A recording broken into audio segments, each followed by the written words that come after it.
علیکم ورحمۃ اللہ۔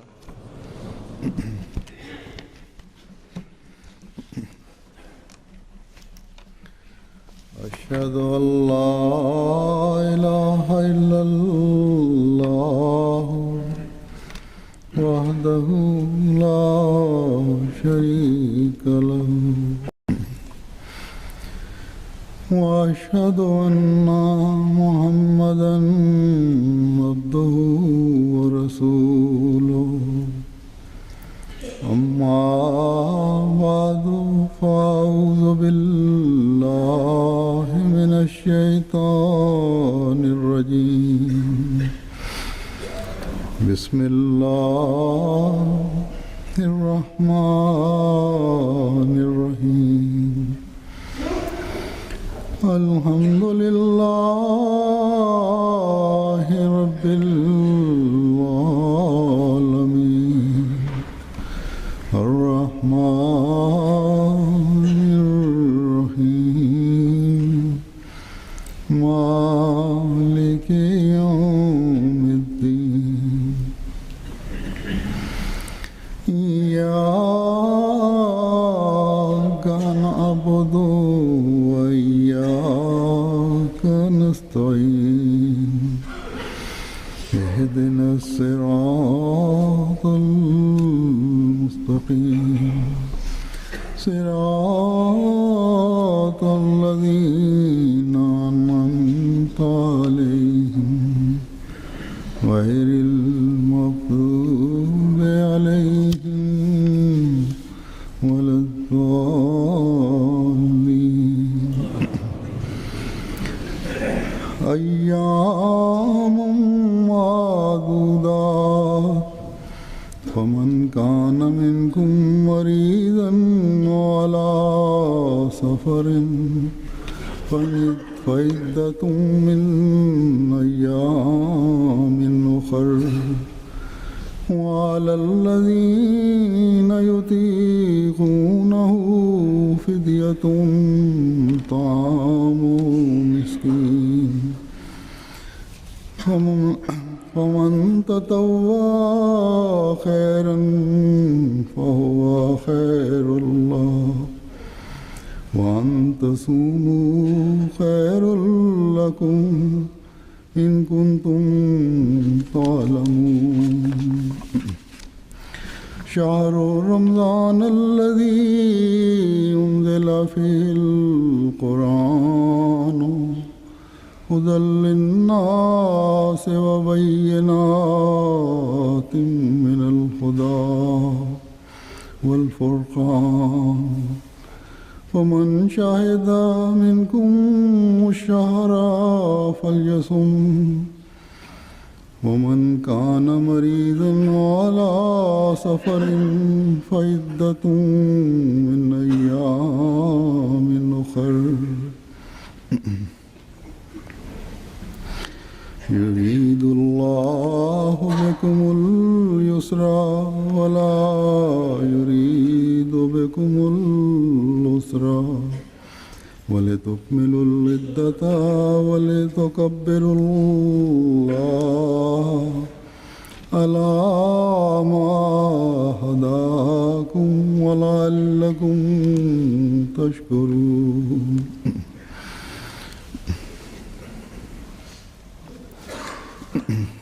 ان آیات کا ترجمہ ہے کہ گنتی کے چند دن ہیں، بس جو بھی تم میں سے مریض ہو یا سفر پر ہو تو اسے چاہیے کہ وہ اتنی مدت کے روزے دوسرے ایام میں پورے کرے۔ جو لوگ اس کی طاقت رکھتے ہوں ان پر فدیہ ایک مسکین کو کھانا کھلانا ہے۔ بس جو کوئی بھی نفلی نیکی کرے تو یہ اس کے لیے بہت اچھا ہے، اور تمہارا روزے رکھنا تمہارے لیے بہتر ہے اگر تم علم رکھتے ہو۔ رمضان کا مہینہ جس میں قرآن کے لیے ایک عظیم ہدایت کے طور قرآن انسانوں کے لیے ایک عظیم ہدایت کے طور پر اتارا گیا، اور ایسے کھلے نشانات کے طور پر جن میں ہدایت کی تفصیل اور حق و باطل میں فرق کر دینے والے امور ہیں۔ بس جو بھی تم میں سے اس مہینے کو دیکھے تو اس کے روزے رکھے، اور جو مریض ہو یا سفر پر ہو تو گنتی پوری کرنا دوسرے ایام میں ہوگا۔ اللہ تمہارے لیے آسانی چاہتا ہے اور تمہارے لیے تنگی نہیں چاہتا، اور چاہتا ہے کہ تم سہولت سے گنتی کو پورا کرو، اور اس ہدایت کی بنا پر اللہ کی بڑائی بیان کرو جو اس نے تمہیں عطا کی، اور تاکہ تم شکر کرو۔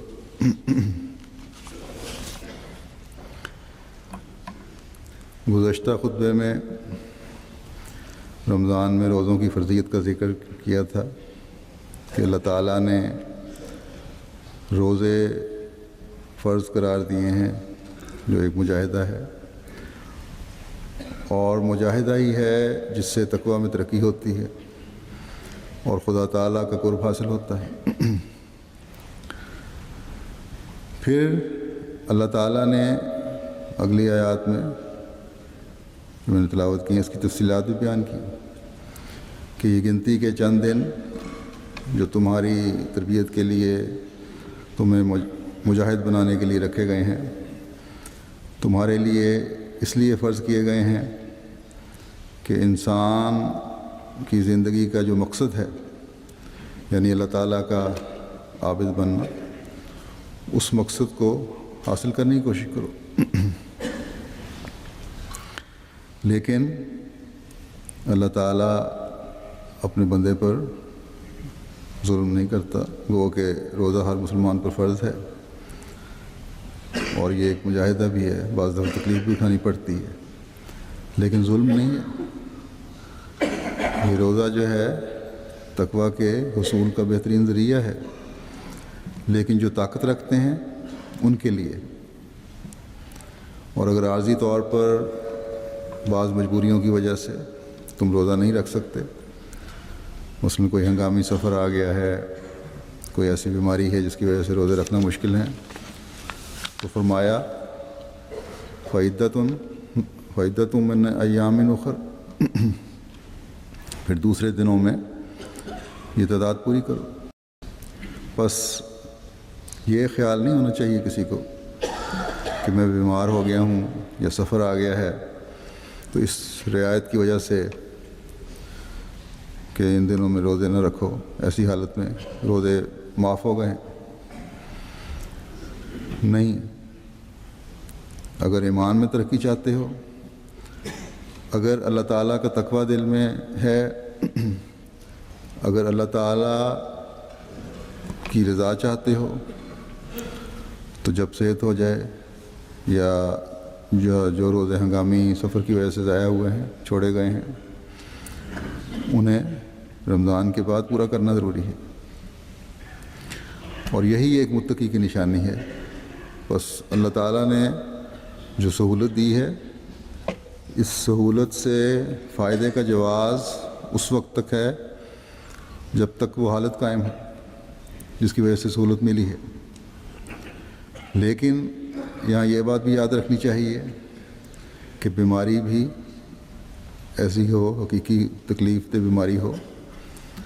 جس کی وجہ سے روزہ رکھنا مشکل ہو، بہانے نہ ہوں۔ اس طرح جن لوگوں کا کام بھی سفر ہے، مثلاً ڈرائیور ہے یا کاروبار کے لیے یا ملازمت کے لیے دوسری جگہ جانا پڑتا ہے، لمبا سفر کرنا پڑتا ہے، تو ان کے لیے یہ سفر نہیں ہے۔ یہ میں اس لیے کھول کر بتا رہا ہوں کہ ایک طبقے میں، خاص طور پر جن ملکوں میں موسم کی شدت ہوتی ہے، بلا وجہ روزے نہ رکھنے کا جواز تلاش کیا جاتا ہے۔ بس روحانی اور اخلاقی کمزوریوں سے بچانے کا اللہ تعالیٰ نے ان دنوں میں ہمیں موقع عطا فرمایا ہے، اس لیے اس سے بھرپور فائدہ اٹھانا چاہیے۔ اللہ تعالیٰ کو اپنے حقیقی بندوں کا، ان بندوں کا جو اس کی رضا کے راستے تلاش کرتے ہیں، خود ہی خیال رہتا ہے، جیسا کہ اللہ تعالیٰ نے خود ہی مریض اور مسافر کو سہولت دے دی ہے۔ پھر فرماتا ہے کہ جو روزے کی طاقت نہ رکھتے ہوں ان کے لیے فدیہ ہے، پھر وہ ایک مسکین کو روزہ رکھوائے۔ لیکن جو بعد میں روزے پورے کر سکتے ہیں وہ بھی اگر فدیہ دیں تو ٹھیک ہے، ایک نفل ہے، بہتر ہے تمہارے لیے۔ لیکن جب وہ حالت دوبارہ قائم ہو جائے، بحال ہو جائے، صحت ہو جائے، یا جو وجہ تھی وہ دور ہو جائے، تو رمضان کے بعد روزے رکھنا ضروری ہیں پھر، باوجود اس کے کہ تم نے فدیہ دیا ہے۔ یہی چیز ثواب کا باعث بنے گی۔ حضرت مسیح موعود علیہ الصلوۃ والسلام ایک جگہ فرماتے ہیں کہ اس سے مراد وہ لوگ ہیں جن کو کبھی بھی امید نہیں کہ پھر روزہ رکھنے کا موقع مل سکے گا۔ دو قسم کے لوگ ہوتے ہیں، ایک وہ بیمار جن کی عارضی بیماری ہے، دور ہو گئی، ایک وہ بیمار جن کی بیماری مستقل ہے اور بعد میں بھی ان کو موقع نہیں مل سکتا روزہ رکھنے کا۔ تو فرمایا کہ جن کو کبھی بھی امید نہیں کہ پھر روزہ رکھنے کا موقع مل سکے، مثلا ایک نہایت بوڑھا ضعیف انسان ہے، یا ایک کمزور حاملہ عورت جو دیکھتی ہے کہ بعد وضع حمل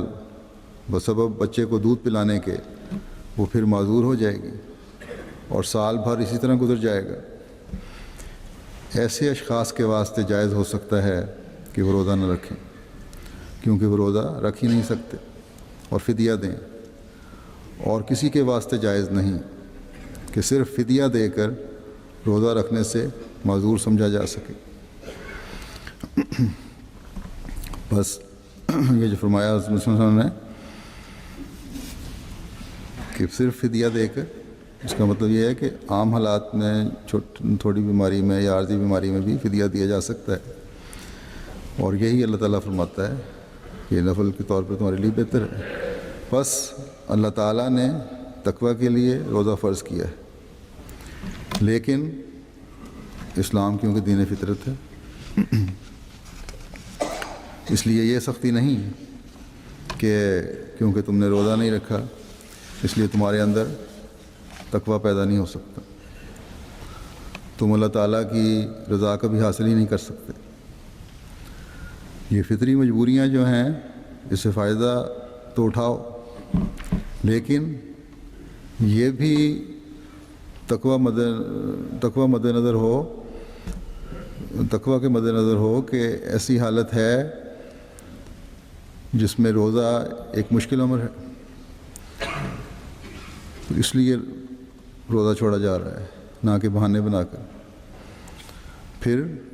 اس کا مداوع اس طرح کرو کہ ایک مسکین کو روزہ رکھو،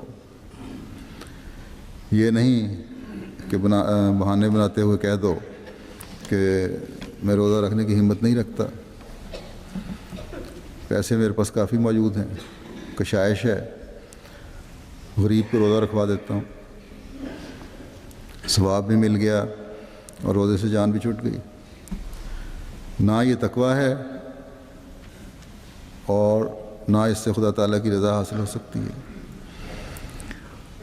اگر نیک نیتی سے ادا نہ کی گئی نمازیں جو ہیں ان کے بارے میں اللہ تعالیٰ فرماتا ہے کہ نمازیوں کے منہ پر ماری جاتی ہیں، تو نیک نیتی سے جو بدنیتی سے دیا گیا فدیہ ہوگا یا نیک نیتی سے نہ دیا گیا فدیہ ہوگا، یہ بھی منہ پر مارا جانے والا ہوگا۔ حضرت مسیح موعود علیہ الصلوۃ والسلام فرماتے ہیں کہ فدیہ تو اس جیسوں کے واسطے ہو سکتا ہے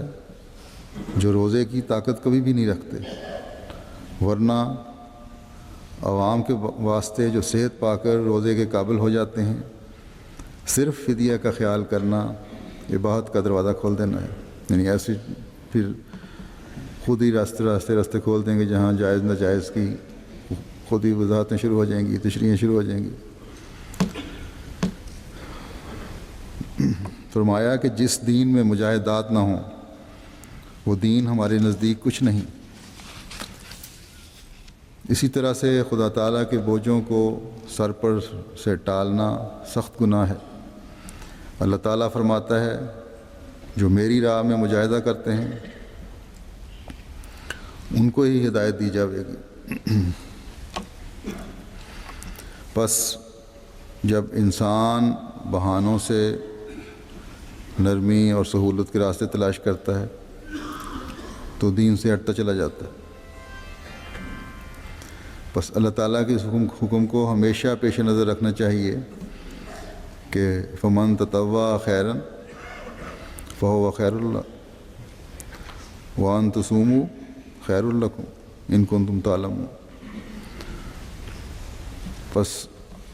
جو شخص دلی خوشی سے اور فرما برداری کرتے ہوئے کوئی نیک کام کرے گا تو یہ اس کے لیے بہتر ہوگا، اور اگر تم علم رکھتے ہو تو تم سمجھ سکتے ہو کہ تمہارا روزے رکھنا تمہارے لیے بہتر ہے۔ ایک حدیث میں فرمایا حضرت صلی اللہ علیہ وسلم نے کہ علم روحانی ترقی کے لیے روزہ تمہاری جسمانی صحت کے لیے بھی ضروری ہے، اور آج کل کی سائنس اور ڈاکٹر بھی یہی کہتے ہیں۔ بس ہر مسلمان کا فرض ہے کہ ہمیشہ پہلے اس حکم کو ذہن میں رکھے کہ تقویٰ کے لیے روزہ کی فرضیت کی گئی ہے، اور تقویٰ کے لیے مجاہدہ ضروری ہے۔ خدا کی رضا کے حصول کے لیے اس کی راہ میں قربانی ضروری ہے۔ ہاں، یہ اللہ تعالیٰ کا ہم پر احسان ہے کہ اس نے ہماری حالتوں اور ہماری مجبوریوں کو دیکھتے ہوئے جو سہولتیں ہمیں مہیا فرمائی ہیں ان سے اس حد تک فائدہ اٹھائیں جو جائز ہے، اور اللہ تعالیٰ کی حدود کو توڑنے والے نہ بنیں۔ حضرت مسیح موعود علیہ الصلوۃ والسلام ایک جگہ فرماتے ہیں کہ وہ شخص جس کا دل اس بات سے خوش ہے کہ رمضان آ گیا اور میں اس کا منتظر تھا کہ آوے اور روزہ رکھوں، اور پھر بوجہ بیماری کے روزہ نہیں رکھ سکا تو وہ آسمان پر روزے سے محروم نہیں ہے۔ اس دنیا میں بہت لوگ بہانہ جو ہیں اور وہ خیال کرتے ہیں کہ ہم جس طرح اہل دنیا کو دھوکہ دے لیتے ہیں ویسے ہی خدا کو فریب دیتے ہیں۔ بہانہ جو اپنے وجود سے آپ مسئلہ تراش کرتے ہیں اور تکلفات شامل کر کے ان مسائل کو صحیح گردانتے ہیں، لیکن خدا تعالیٰ کے نزدیک وہ صحیح نہیں۔ تکلفات کا باب بہت وسیع ہے۔ اگر انسان چاہے تو اس تکلف کی روح سے ساری عمر بیٹھ کر نماز پڑھتا رہے اور رمضان کے روزے بالکل نہ رکھے، مگر خدا اس کی نیت اور ارادے کو جانتا ہے۔ جو صدق اور اخلاص رکھتا ہے خدا تعالیٰ جانتا ہے کہ اس کے دل میں درد ہے، اور خدا تعالیٰ اسے ثواب سے زیادہ بھی دیتا ہے، کیونکہ درد دل ایک قابل قدر شے ہے۔ ہیلا جو انسان تعویلوں پر تکیہ کرتے ہیں، لیکن خدا تعالیٰ کے نزدیک یہ تکیہ کوئی شے نہیں۔ فرمایا کہ جب میں نے 6 ماہ روزے رکھے تو ایک دفعہ ایک طائفہ انبیاء کا مجھے کشف میں ملا، اور انہوں نے کہا کہ تو نے کیوں اپنے نفس اس قدر مشقت میں ڈالا ہوا ہے، باہر نکل۔ فرماتے ہیں کہ اسی طرح جب انسان اپنے آپ کو خدا کے واسطے مشقت میں ڈالتا ہے تو وہ خود ماں باپ کی طرح رحم کر کے اسے کہتا ہے کہ تو کیوں مشقت میں پڑا ہوا ہے۔ تو یہ ہے اصل روح جس کے تحت روزہ رکھنا چاہیے، اور ہر مومن کو، ہر رحمتی کو یہ روح اپنے اندر پیدا کرنے کی کوشش کرنی چاہیے، یہ جذبہ اپنے اندر پیدا کرنے کی کوشش کرنی چاہیے۔ بہانہ جوئیوں سے ہمیشہ بچنا چاہیے۔ اللہ کرے کہ ہم سب اس تعلیم کو اور اس روح کو سمجھنے والے ہوں، اس عظیم ہدایت سے فیض پانے والے ہوں جو قرآن کریم کی صورت میں اللہ تعالیٰ نے ہمارے لیے اتاری ہے، جس میں ایسی باتیں ہیں جو بغیر کسی مقصد کے نہیں بیان کی گئیں۔ اللہ تعالیٰ کا ہر حکم جو ہے بڑا بامقصد ہے، ہمارے فائدہ کے لیے ہے۔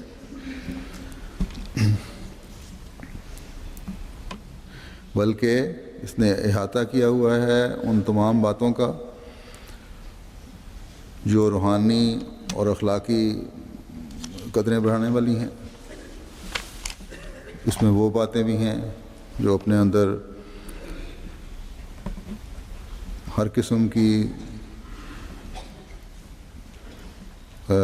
قرآن کریم میں جو ایسی باتیں بیان ہوئی ہیں جو دنیاوی علوم سے بھی کا بھی جن سے واسطہ ہے، ان کے لیے بھی ہر قسم کے دلائل اور براہین اپنے اندر لیے ہوئے ہے یہ تعلیم۔ قرآن کریم جہاں تمام سابقہ دینوں پر اپنی برتری ثابت کرتا ہے، وہاں اس کے علوم و معرفت کے خزانے موجودہ اور آئندہ علوم کا بھی احاطہ کیے ہوئے ہیں۔ کون سا علم ایسا ہے جس میں بیان نہ ہوا ہو؟ وہ علوم جن کے متعلق 1400 سال پہلے ایک عام مسلمان کو، قرآن کریم پڑھنے والے کو کوئی فہم و ادراک نہیں تھا، وہ اس میں بیان ہوئے ہیں جو آج سچ ثابت ہو رہے ہیں۔ تو یہ مختلف خزانے جو قرآن کریم میں بڑھے ہوئے ہیں، احکامات جو اللہ تعالیٰ نے ہمیں دیے ہوئے ہیں، یہ ایک علیحدہ مضمون ہے، اس وقت یہاں ذکر نہیں ان کا ہوگا۔ اس وقت رمضان کے حوالے سے میں بات کر رہا ہوں، تو جس آیت کا ذکر میں نے کیا ہے، اس سے اگلی آیت بھی جو میں نے تلاوت کی ہے، اس میں بھی خدا تعالیٰ فرماتا ہے کہ شہر رمضان الذی انزل فیہ القرآن، یعنی رمضان کا مہینہ وہ مہینہ ہے جس میں اور جس کے بارے میں قرآن اتارا گیا۔ بس یہ مہینہ وہ ہے جس میں قرآن کے نزول کا آغاز ہوا۔ محدثین تاریخوں کے اختلاف کے ساتھ عموماً قرآن کریم کے نزول کو رمضان کے مہینے میں بتاتے ہیں۔ اس کا آغاز رمضان میں ہوا، جس میں حضرت صلی اللہ علیہ وسلم پر پہلی وحی اتری اور اللہ تعالیٰ نے حکم دیا کہ اقرأ بسم ربک الذی خلق، یعنی اپنے رب کا نام لے کر پڑھ جس نے پیدا کیا ہے۔ بس اس پہلی وحی سے جو اتری، اس سے ہی اس طرف توجہ دلا دی کہ تمام کائنات کو اور ہر چیز کو پیدا کرنے والا خدا تعالیٰ ہے، اس لیے وہی حقدار ہے کہ اس کی عبادت کی جائے۔ اس صورت کو یعنی سورہ علق کو اس بات پر ختم کیا گیا ہے کہ اللہ کا قرب پانے کے لیے اس کے حضور سجدہ اور عبادت ہی ایک ذریعہ ہے۔ بس قرآن کریم کا اس مہینے میں نزول سب سے پہلی توجہ اس طرف دلاتا ہے کہ اس شکرانے کے طور پر کہ خدا تعالیٰ نے قرآن کریم نازل فرمایا، جس کی تعلیم پر عمل کر کے اس کا قرب پانے والے بن سکتا ہے ایک مومن۔ ہمیں حکم دیا کہ تم عبادتوں کی طرف توجہ دو، اور عبادات میں نکھار پیدا کرنے کے لیے، تزکیہ نفس کے لیے ایک عبادت جو خدا تعالیٰ نے ہمیں بتائی وہ رمضان کے روزے ہیں۔ یہ ایک ایسا مجاہدہ ہے، یہ ایک ایسی عبادت ہے جس کی جزا بھی خدا تعالیٰ نے خود اپنے آپ کو بتایا ہے۔ بس تبھی بار بار ان چند آیات میں روزوں کی تفصیلات اور احکامات دیے ہیں کہ ایک مومن ان کی اہمیت کو سمجھنے میں کوتاہی نہ کرے۔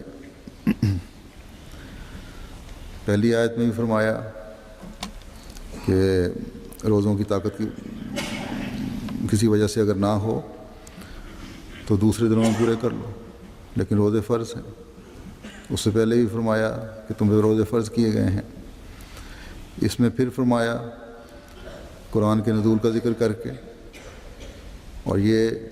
کہ قرآن تمہارے لیے ہدایت کا باعث ہے، اس کا ذکر کر کے پھر اس طرح توجہ دلائی کہ روزے فرض ہیں،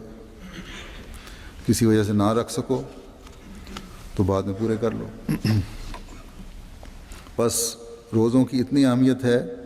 کہ اس کا بار بار ذکر فرمایا جا رہا ہے۔ یہ عبادت ایسی ہے جو اصلاح عمل کا ذریعہ بھی بنتی ہے۔ اس سے اعمال کی اصلاح بھی ہوتی ہے۔ بہت سی برائیوں سے انسان خدا کی خاطر بچتا ہے، بہت سی جائز باتوں کو وقتی طور پر خدا کی خاطر ترک کرتا ہے، تبھی تو اللہ تعالیٰ نے خود اس کی جزا اپنے آپ کو قرار دیا ہے۔ اور یہ سب باتیں یعنی عبادت کی تفصیلات بھی اور نیک اعمال کی تفصیلات بھی اور برے اعمال کی تفصیل بھی، یہ سب باتیں اللہ تعالیٰ نے قرآن کریم میں بیان فرما دی ہیں۔ اور یہ فرما کر کہ شہر و رمضان الذی انزل فیہ القرآن، پھر فرمایا کہ یہ قرآن جو ہم نے رمضان میں اتارا ہے یا رمضان کی بابت اتارا ہے، یہ ایک عظیم کتاب ہے، ہدی للناس ہے، تمام انسانوں کے لیے ہدایت اپنے اندر لیے ہوئے ہے، ہر زمانے کے انسان کے لیے ہدایت ہے۔ اب کسی نئی شریعت کی ضرورت نہیں ہے، یہاں شریعت مکمل ہو گئی، بشرطے کہ کوئی اس ہدایت کو لینے والا بنے، اس سے فائدہ اٹھانے والا بنے، ورنہ جو ظلم پر تلے ہوئے ہیں، جو اپنی جان پر ظلم کرنا چاہتے ہیں، دین کو تو کچھ نہیں نقصان پہنچا سکتے، اپنی جان پر ہی ظلم کر رہے ہیں۔ وہ قرآن کو سن کر بھی خسارے میں رہتے ہیں، لیکن جو بھی نیک نیتی سے یہ ہدایت حاصل کرنا چاہتا ہے اس کے لیے ہدایت ہے، اور ہدایت بھی ایسی کہ فرمایا کہ وہ بینات من الہدیٰ والفرقان، یعنی اس ہدایت میں یہ ایسی ہدایت ہے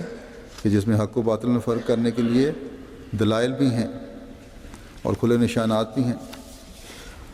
بس بدقسمت ہے وہ جو دلائل اور نشانات کو دیکھ کر بھی ایمان نہ لائے، لیکن خوش قسمت ہیں ہم جو اس کتاب کو ماننے والے ہیں، جو تمام دنیا کے انسانوں کے لیے ہدایت ہے۔ اور ہدایت کا صرف دعویٰ نہیں بلکہ قرآن کریم نے ہمیں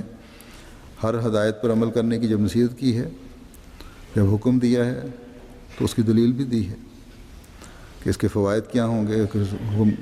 عمل کرو گے، اس کے نقصانات کیا ہیں اگر نہیں عمل کرتے، اگر تم برائیاں کر رہے ہو تو ان کے نقصانات کیا ہیں۔ تو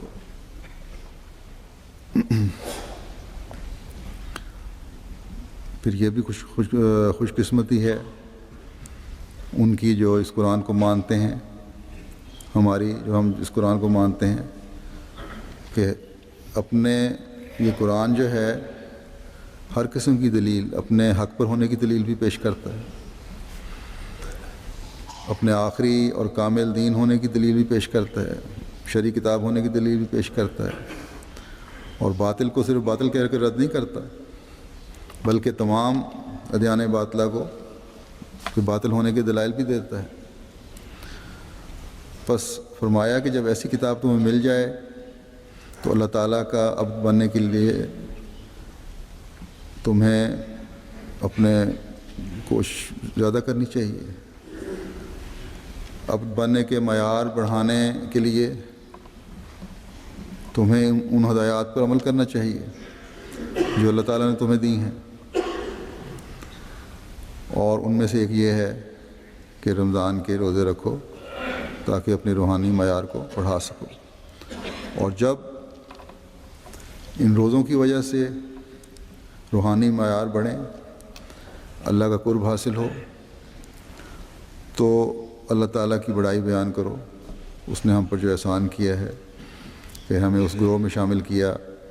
جو اس کی رضا کے حصول کی کوشش کرنے والے ہیں۔ ہمیں ان لوگوں میں شامل فرمایا جنہوں نے اس قرآن کو تخفیف کی نظر سے نہیں دیکھا، اس کے حکموں پر سے اندھے اور بہرے ہو کر نہیں گزر گئے، بلکہ اس کی تعلیم پر عمل کرنے کی کوشش کرنے والے بنے۔ اس بات پر شکر کرتے ہوئے جب ہم قرآن کریم کے احکامات پر عمل کرنے والے ہوں گے، اس ہدایت سے فیض یاب ہونے والے ہوں گے، جو قرآن کریم میں اللہ تعالیٰ نے اتاری ہیں۔ رمضان کے روزوں کو اللہ تعالیٰ کے حکم کے مطابق پورا کرنے والے ہوں گے تو اللہ تعالیٰ اپنے وعدے کے مطابق ہمیں اور زیادہ نیکیوں کی توفیق دے گا، ہمیں روزوں کی وہ جزا دے گا جس کی کوئی حد نہیں ہے۔ بس رمضان کے مہینے کو اس لحاظ سے بھی پیش نظر رکھنا چاہیے کہ اللہ تعالیٰ نے نہ صرف قرآن کریم ایک کامل اور مکمل ہدایت کے ساتھ ہم پر اتارا جس سے ہم اللہ تعالیٰ کے احکامات پر عمل کرنے والے بنے، بلکہ ہر سال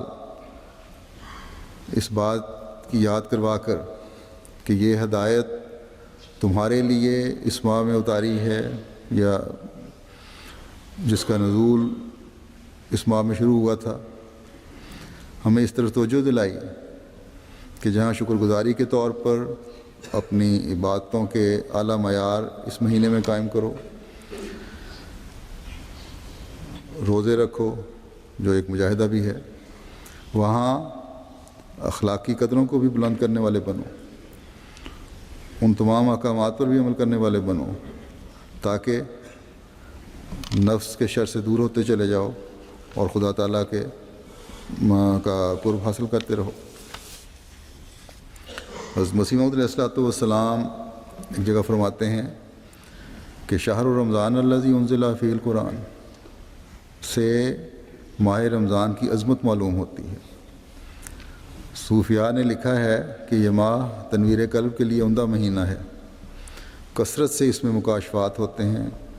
صلاۃ تزکیہ نفس کرتی ہے اور صوم تجلی قلب کرتا ہے۔ تزکیہ نفس سے مراد یہ ہے کہ نفس امارہ کی شہوات سے بودھ حاصل ہو جائے، دوری حاصل ہو جائے، اور تجلی قلب سے مراد یہ ہے کہ کشف کا دروازہ اس پر کھلے کہ خدا کو دیکھ لے۔ بس یہ جو ماحول اللہ تعالیٰ نے ہمیں ان دنوں میں مہیا فرمایا ہے، اس سے بھرپور فائدہ اٹھانے کی ہمیں کوشش کرنی چاہیے۔ اس مہینے میں ایسی نمازیں ادا کرنے کی کوشش کرنی چاہیے جس سے حقیقت میں تزکیہ نفس ہو۔ ہر نماز کے ساتھ اگر نفس کا محاسبہ ہو تو پھر ہی تزکیہ نفس کی طرف قدم بڑھیں گے۔ ہر نماز خالصتاً اللہ تعالیٰ کے احکامات کے تابع ہو کر غیر اللہ سے آزاد ہو کر ادا کرنے کی کوشش ہوگی تو تبھی تزکیہ نفس میں امید ہوگی۔ ہر نماز اس سوچ سے ادا ہو رہی ہوگی کہ اللہ تعالیٰ کے سامنے حاضر ہوں اور مجھے دیکھ رہا ہے، تو تزکیہ نفس میں قدم تیزی سے آگے بڑھیں گے۔ تزکیہ نفس انہی لوگوں کا یہ کرے گی جو غیب میں بھی اپنے خدا سے ڈرتے ہوں اور اس سوچ اور دعا کے ساتھ اس کے حضور حاضر ہوں کہ اے اللہ، اس رمضان میں جو تو نے مجھے داخل ہونے کا موقع دیا ہے، تو اس کی برکات سے مستفیض فرما، اور مجھے میری نمازیں اپنی رضا حاصل کرنے کے لیے اور میرے نفس کی غلاظتوں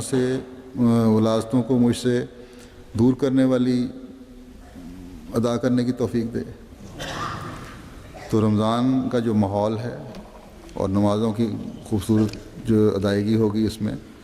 یہی ہے جو تزکیہ نفس کرنے والی ہوگی۔ یہ نفس ہمارا جو ہے ہر انسان کو برائیوں کی ترغیب دیتا ہے، جو شیطان کے قبضہ میں ہے۔ تو اس سے انسان روزوں میں زیادہ سے زیادہ جلد سے جلد دور ہو سکتا ہے، کیونکہ شیطان ان دنوں میں جکڑا جاتا ہے۔ بس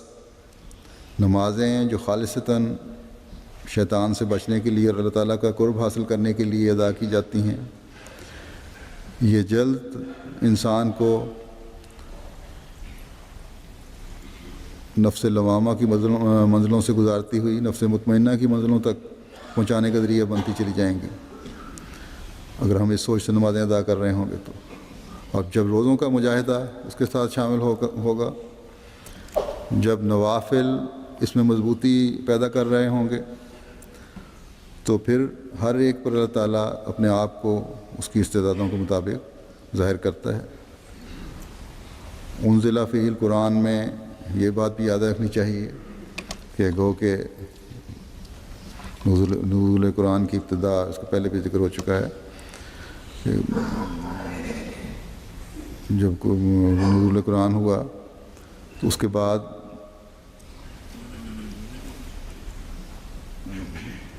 سال کے دوسرے مہینوں میں بھی قرآن کریم کا نزول ہوتا رہا، لیکن ہر سال رمضان میں جتنا بھی نازل شدہ قرآن تھا اس کا دور جبریل حضرت صلی اللہ علیہ وسلم کے ساتھ آ کر کرتے تھے. تو یہ قرآن کریم کے نازل ہونے کی یہ خاص برکت ہے رمضان کے مہینے میں، یا رمضان کے مہینے کوئی خاص برکت ہے کہ جتنا بھی قرآن کریم نازل ہوتا تھا سال کے دوران یا اس عرصے میں جو بھی ہوا اس کا دور مکمل کیا جاتا تھا. حضرت عائشہ رضی اللہ تعالیٰ عنہ سے روایت ہے کہ حضرت صلی اللہ علیہ وسلم نے حضرت فاطمہ کو فرمایا کہ آپ کہ حضرت صلی اللہ علیہ وسلم کی زندگی کا آخری جو رمضان تھا اس میں جبریل نے یہ دور آپ کے ساتھ 2 دفعہ کیا. بس اس لحاظ سے بھی ہمیں توجہ کرنی چاہیے کہ اس مہینے میں جہاں ہم رمضان کے روزے رکھ رہے ہوں، جہاں ہم اپنی عبادتوں کو، فرضوں اور نوافل کو پہلے سے بڑھ کر توجہ اور خوبصورت انداز میں ادا کرنے کی کوشش کر رہے ہوں، وہاں قرآن کریم کی تلاوت، ترجمہ اور اس کے مطالب پر غور بھی کرنے کی کوشش کرنی چاہیے. یہاں بھی اور دوسری جگہوں پر بھی جماعتی نظام کے تحت درس کا انتظام بھی ہے، درس سننے کی طرف بھی توجہ دینی چاہیے. پھر جیسا کہ پہلے بھی میں کہہ چکا ہوں، قرآن کریم کے احکام کو اپنے اوپر لاگو کرنے کی بھی ہمیں زیادہ سے زیادہ کوشش کرنی چاہیے ان کو پڑھ کر. تبھی ہم حقیقت میں رمضان سے فیض پانے والے ہوں گے، اللہ تعالیٰ کی رضا حاصل کرنے والے ہوں گے، اور اللہ تعالیٰ کی بڑائی بیان کرتے ہوئے اس کے شکر گزار بندے کہلانے والے ہوں گے. اللہ تعالیٰ ہمیں رمضان کی تمام برکات سے فیض یاب ہونے کی توفیق عطا فرمائے.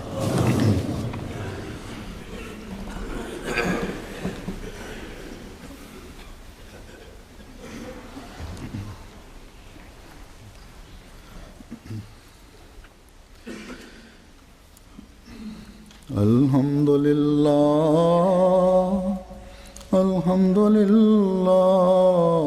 نحمدہ ونستعینہ ونستغفرہ ونؤمن بہ ونتوکل علیہ ونعوذ باللہ من شرور انفسنا ومن سیئات اعمالنا. من يهده الله فلا مضل له ومن يضلل فلا هادي له. ونشهد أن لا إله إلا الله ونشهد أن محمدا عبده ورسوله. عباد اللہ رحمکم اللہ، ان اللہ یأمر بالعدل والإحسان وإیتاء ذی القربى وینہی عن الفحشاء والمنکر والبغی یعظکم لعلکم تذکرون. اذکروا اللہ یذکرکم وادعوہ یستجب لکم ولذکر اللہ اکبر.